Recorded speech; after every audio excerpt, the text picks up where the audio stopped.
Sure, yeah. It's time.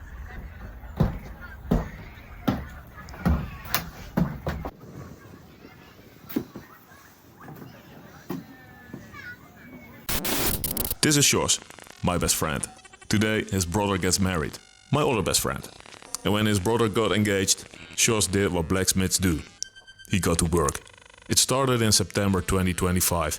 What followed wasn't just a gift, it became a journey for both of us. For me, the step to start filming. For Sjors, the step to push his craft to the limit. This is what came out of it. Oh man. Hi, my name's Sjors. I've been bladesmithing for about 8 years. I mostly make kitchen knives, often from layered steel, where different materials are forged into a single blade. For my brother's wedding, I didn't just want to buy a gift. I wanted to make something with meaning, something personal. But at this stage, we don't know exactly what it will become yet. The plan is to forge a barbecue set of some kind.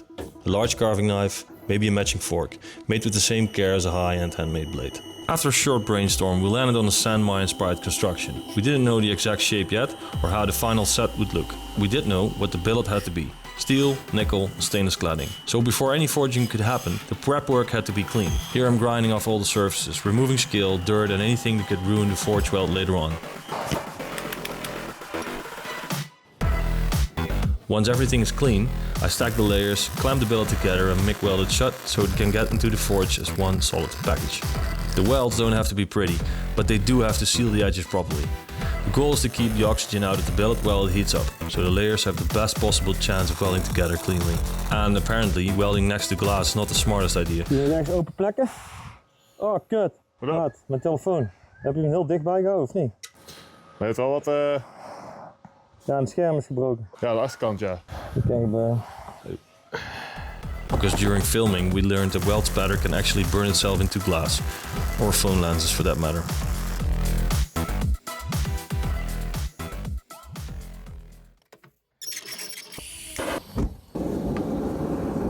With the billet sealed, it was time to fire up the forge. Stainless sand mine needs some serious heat, so after about 40 minutes we were aiming for around 1200 to 1250 degrees Celsius, or 10 million Fahrenheit. Once the billets were hot enough, I could do the first weld on my self-built 20-ton forging press, which I had finished only a few months before this project started.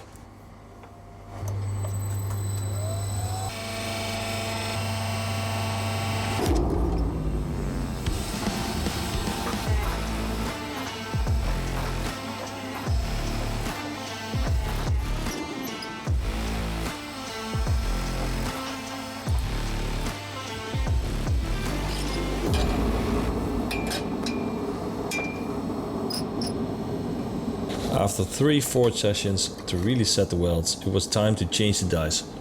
I swapped the flat dies for rounding dies and started stretching the billet out under the press. This step gives the billet its final length, but also does something more important visually. It starts pushing movement into the layers, creating the wave effect in the sand mine that will hopefully show up later in the finished blade.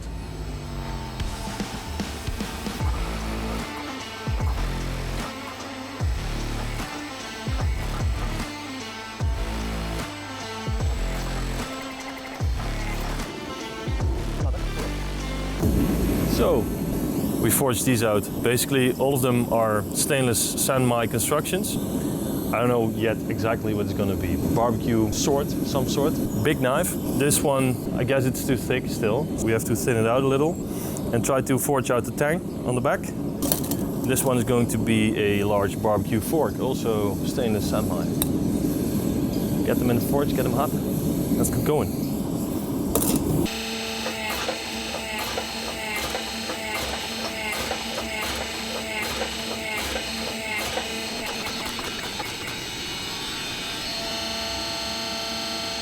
What are we gonna do? Shall we go for a brute forge finish? Or at least some forge marks on him? Yeah, I think that's cool. Yeah. Alright.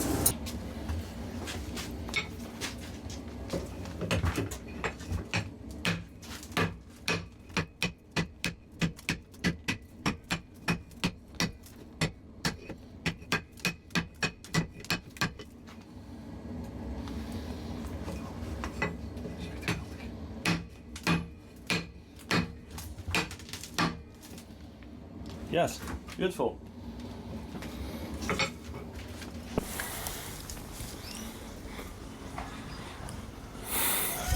Right. So, what we did, forged out these beautiful plaquettes a little bit extra. They're going to be the big carving knife. I guess it's a little bit Arabic inspired. For me, a first, a carving fork, which is going to be interesting because I've never done that before. So it's going to be a Sanmai carving fork, beautifully matching the knife. So that's the next step, cut them out. See what's in here.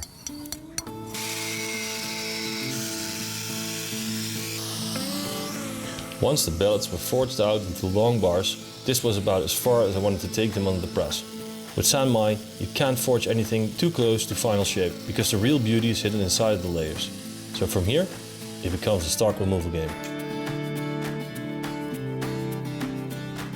I also rough cut the fork directly from one of these bars. I had already done my usual 3 normalization cycles, but I still didn't fully trust the steel.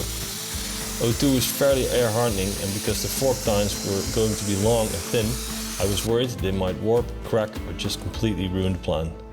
So this is the stainless outside, and then we have this in-between layer here, which is a multi-layer Damascus with some nickel layers in between. This is a very deep, very multi-layer Damascus, but I don't know if you can see it. And then you have the core layer, which is O2. There's this one, the big one. So this is going to be the layup. I'm very curious to see what's next. Oh, it looks amazing, man. It's very cool. So all the other pieces I like this. are built like this.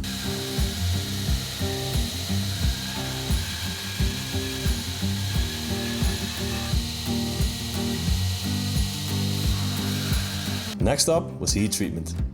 I started by warming up the oil, and then it was go time. Honestly, pretty nervous about hardening the fork. In early tests, the O2 core and the 440 stainless cladding didn't expand and shrink the same way during the quench. And with those long, thin tines, that felt like asking for trouble. So I chickened out a little and only hardened the tips. The knife was a different story. It had a lot more mass and the bevels were already rough ground, so I trusted it a bit more. Normally I like to quench straight from my heat treat oven, but my tempering oven had died, so this time I had to quench from the forge. Definitely a risk, but in the end it worked out.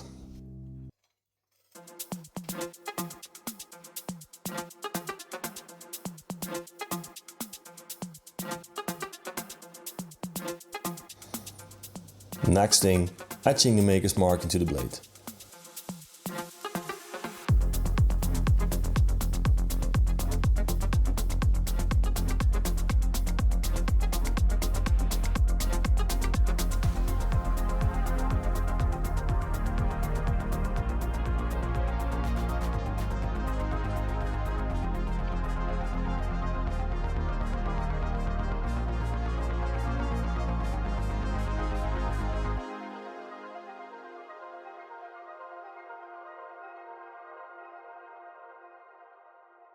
For the handles, I wanted to use something with real meaning. This ash burl came from the tree at my parents' house, a tree my brother and I helped prune over the years. I dried the burl, stabilized it and saved it for the right project. I combined it with colored epoxy, built a small mold, mixing the resin and casting the blocks that would become the handles. After that, it was time for the glue up, bringing the steel and the handle blocks together. As a last minute detail, we decided to add a 440 stainless guard or spacer between the blade and the handle.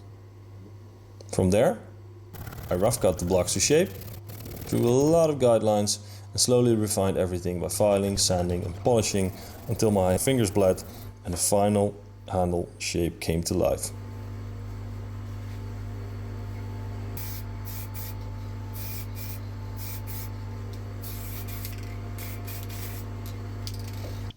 And once the handles were finished, all that was left was sharpening and polishing the edge until it reached a completely decent level of sharpness. Good.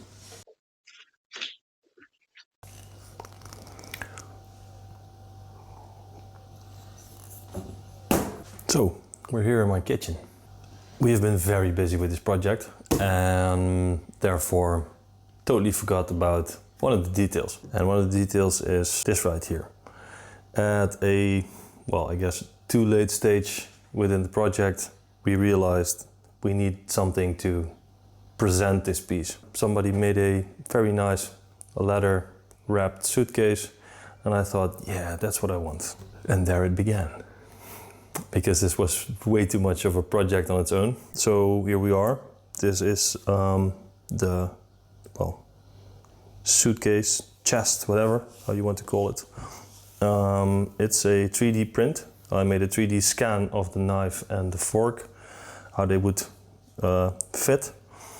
So I totally 3D printed it and then wrapped it with some very durable Italian leather. It was kind of an experiment, but so far so good, I guess. So on the inside, we still have to finalize a couple of things. We have to finalize some stitching, get a cushioning thing going on here in the inside, so it's holding everything in while it's transported. And I still need to make some kind of a strap to lock it in place. So I already, on the lathe, I fixed a brass knob. Now I need to somehow make a strap so we can actually close this thing.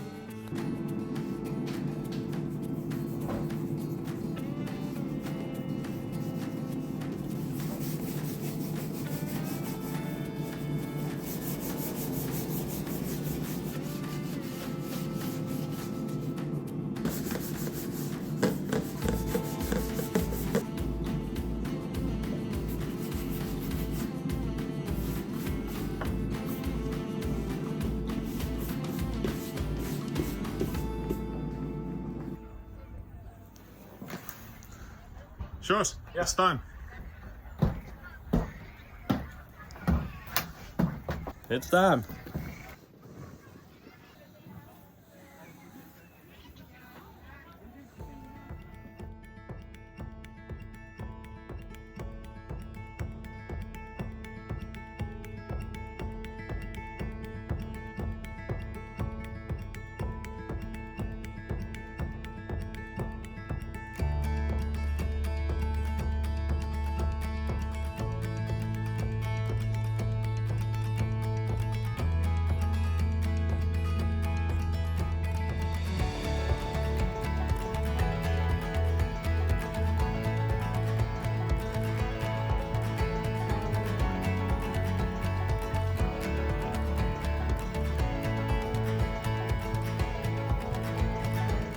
It was a treat to do this for my baby brother and his new wife.